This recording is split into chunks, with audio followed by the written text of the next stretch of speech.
સુરતના ડિંડોલી વિસ્તારમાં સાંઈ દર્શન સોસાયટીમાં શિવ મહાપુરાણ કથાનું આયોજન કરવામાં આવેલ છે, જેમાં ત્રીજા દિવસે લિંબાયત વિસ્તારના ધારાસભ્ય સંગીતાબેન પાટીલે ઉપસ્થિતિ દર્શાવી હતી. સોસાયટીના કાર્યકર્તાઓએ આભાર વ્યક્ત કર્યો. ડિંડોલી વિસ્તારમાં શ્રી મનકામનેશ્વર મંદિર સાંઈ દર્શન સોસાયટી દ્વારા શિવ મહાપુરાણ કથાનું આયોજન કરવામાં આવેલ છે, જેમાં સોસાયટીના કાર્યકર્તાઓએ ઉત્સાહપૂર્વક કથાનું આયોજન કરેલ છે. આ શિવ મહાપુરાણ કથા માટે યુપીના પંડિત શ્રી લલિત નાગરજી મહારાજ સુરત નગરીમાં આવ્યા છે. આ શિવ મહાપુરાણ કથાનો લાભ લિંબાયત, નીલગિરી, ડિંડોલી સહિત અન્ય વિસ્તારના ભક્ત ભગીની લઈ રહ્યા છે, જેમાં લિંબાયત મત વિસ્તારના ધારાસભ્ય સંગીતાબેન પાટીલ પણ ઉપસ્થિત રહ્યા હતા. ऐसे नहीं करो जोर से, महाराज सीख गई ना थोड़ी सी। महाराज ने बहुत सी कथा की है, इसलिए थोड़ी थोड़ी सीख गई। आज साई दर्शन सोसाइटी के इस पंडाल में और हमारे भोलेनाथ के मंदिर प्रतिष्ठा में आपने देखा है जिस तरह से ये शिव महापुराण कथा का आयोजन किया है, मैं पहले तो धन्यवाद देना चाहती हूँ और अभिनंदन करती हूँ हमारे परमेश्वर भाई का, जिन्होंने ये कार्यक्रम का आयोजन किया है। आपने देखा है उनको ऑपरेशन हुआ था, शायद 2 महीने हुए हैं, फिर भी वो इतने उत्सुकता से सब काम कर रहे हैं, कितनी दौड़-धाम कर रहे हैं और 2-3 बार तो हमसे मिलने भी आए हैं। फिर भी उनमें जो सेवा करने की एक चेष्टा है, ये सेवा करने का धर्म है और जो सेवा करने का एक उद्देश्य होता है वो मन में होना चाहिए, तभी हम किसी की सेवा कर सकते हैं। आपने देखा है कि कोरोना जैसी परिस्थिति में भी परमेश्वर भाई हर बात जोड़ते रहते थे, हमारे से फोन पे बात करते रहते थे, इसको ये चाहिए वो चाहिए। ऐसी परिस्थिति में उन्होंने बहुत सारी सेवा की है हमारे साथ, और इसीलिए परमेश्वर भाई की तंदुरुस्ती अच्छी रहे, आरोग्य अच्छा रहे, भोलेनाथ उनके पर सदा उनका आशीर्वाद बरसाए और महाराज भी उनकी तबीयत परमेश्वर भाई की अच्छी रखे, ऐसी मैं प्रार्थना भगवान से करती हूँ। आज के इस शिव महापुराण कथा में हमारे बीच मध्य प्रदेश से आए हुए ऐसे हमारे महाराज ललित नागर जी महाराज, इनको तो अभी पूरा सूरत शहर जानने लगा है कि नहीं? मुझे ऐसा याद आता है, तब तक बोलती हूँ कि शायद 1 साल होने को आया है। मई महीने में हमने ये शिव महापुराण कथा लिंबायत के टीकम नगर में रखवाई थी।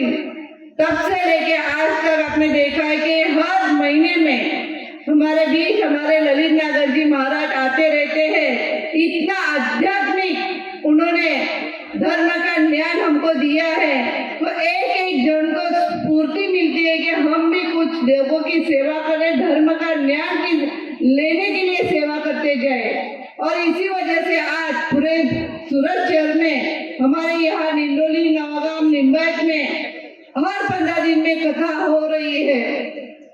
मुझे ऐसा लगता है कि जिस तरह से हमारे ललित नागर जी महाराज ने हमको उपाय बताए हैं कि घर में क्या करना चाहिए, क्या नहीं करना चाहिए, और जो बीमार हो उसके लिए क्या करना चाहिए, और हमको धन की जरूरत सबको होती है, लेकिन धन पाने के लिए भी क्या करना चाहिए, और इतनी सारे छोटी छोटी बातों का हमको ज्ञान दिया है। और ये ज्ञान की वजह से ही आज हम सब लोग यहाँ पे उनकी वाणी सुनने के लिए आए हैं।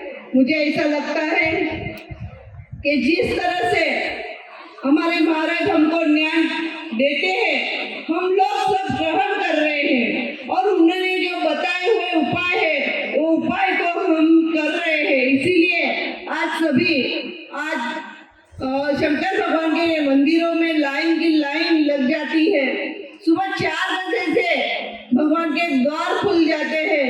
ऐसी जो भावना हमारे मन में जो उत्पन्न की है, ये भावना उत्पन्न करने वाले हमारे ललित नागर जी महाराज है। आपने देखा है कि जिस तरह से हम ये ज्ञान ले रहे हैं और जो उपाय बता रहे हैं वो हमको जरूर से करना चाहिए, क्योंकि दरेक के घर में कोई सुखी नहीं है। दरेक के घर में कुछ न कुछ होता है, किसी का दिखाई देता है, किसी का नहीं दिखाई देता। इसीलिए मैं बताना चाहती हूँ, जो भी उपाय हमको बताए जाते हैं हमको जरूर से करना है और हमारे जीवनचर्या में वो उनको जो हम लोग प्राप्त करेंगे तो सही में आज महाराज जी जो कहते हैं, और ये सारी इतनी सारी संख्या में, लोक संख्या में आप सब यहाँ पे श्रोता आए हुए हैं, तो ऐसा लगता है ललित नागर जी महाराज तो इधर एक घर लेना चाहिए सूरत में, लेंगे ना? आप MP छोड़ दो, इधर ही बैठ जाओ, मम्मी जी की रजा ले लेना। और एक बात जरूर बताना चाहती हूँ, जिस तरह से साई दर्शन सोसाइटी में परमेश्वर भाई के लिए एक बात बताती हूँ कि उनके लिए उनकी सोसाइटी को भी बहुत मायना लगता है।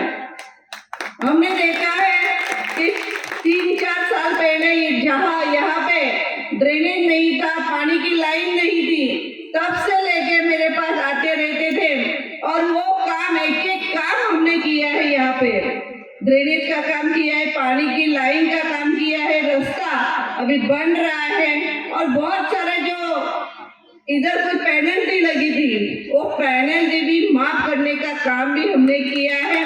तो इस तरह के ऐसे लोगों की सेवा करने का काम सतत करते रहते ये हमारे परमेश्वर भाई।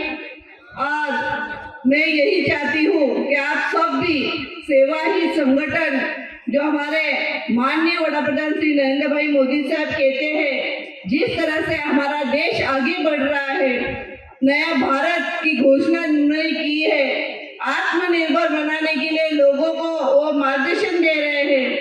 आज आपने देखा होगा कि जिस तरह से देश हमारा आगे बढ़ रहा है, आपने कभी सोचा भी नहीं होगा कि आज पूरे जितने भी विदेश के देश है उनमें से हमारा देश आर्थिक मजबूती, इकोनॉमिक पावर के साथ आगे बढ़ रहा है। नहीं तो आज देखो आप श्रीलंका की क्या हालत है, आज चीन की क्या हालत है, पाकिस्तान की क्या हालत है और दूसरे देशों की और क्या हालत है। लेकिन आज हमारा देश मजबूत स्थिति में है, आर्थिक स्थिति भी उनकी मजबूत है। क्यों? हमको सोचना चाहिए कि वड़ा प्रधान श्री नरेंद्र भाई मोदी साहब की वजह से आज हम लोग सब यहाँ पे सुरक्षित है। जिस तरह से उन्होंने कोरोना काल में हमको सबको मार्गदर्शन दिया, कोरोना क्या है वो भी हमको बताया और तब जाके हम लोग उस तरह से आदत जाल डालते गए और हम सब बच गए हैं। और भगवान की कृपा भी है, ऐसे आध्यात्मिक जो सेवा देते हैं उसका भी एक हमको ये लाभ मिलता है। तो इस तरह से आप सबको मैं ज्यादा कुछ नहीं बोलूंगी, क्योंकि हमारी ये कथा में थोड़े 10 मिनट लिए हैं। महाराज की क्षमा भी चाहती हूँ कि आप लोगों की भी क्षमा चाहती हूँ। लेकिन आपने देखा होगा कि लिम्बाई जैसे विस्तार में हमने बहुत सारा काम किया है, लेकिन आज इस मंच पे आप सबका मैं आभार व्यक्त करना चाहती हूँ कि जिस तरह से आप सब ने मुझे ज्यादा से ज्यादा वोट से चुकाया है, जिताया है। आपने देखा है कि जिस तरह से आपने 58,000 लीड से मुझे जिताया है ना? आप बहुत सारे लोग लिम्बाई से भी यहाँ पे आए हैं और मैं ऋण आपका व्यक्त करना चाहती हूँ, आभार मानना चाहती हूँ कि यही आशीर्वाद आपका बना रहे। इसी के साथ मैं मेरे 2 शब्द पूरे करती हूँ और महाराज जी से विनती करती हूँ कि आप आपकी कथा शुरू करें। और मम्मी जी का भी आशीर्वाद आज मुझे मिला है, आपको भी बहुत बहुत साधुवाद देती हूँ। नमस्कार, जय जय गरवी गुजरात, राधे राधे।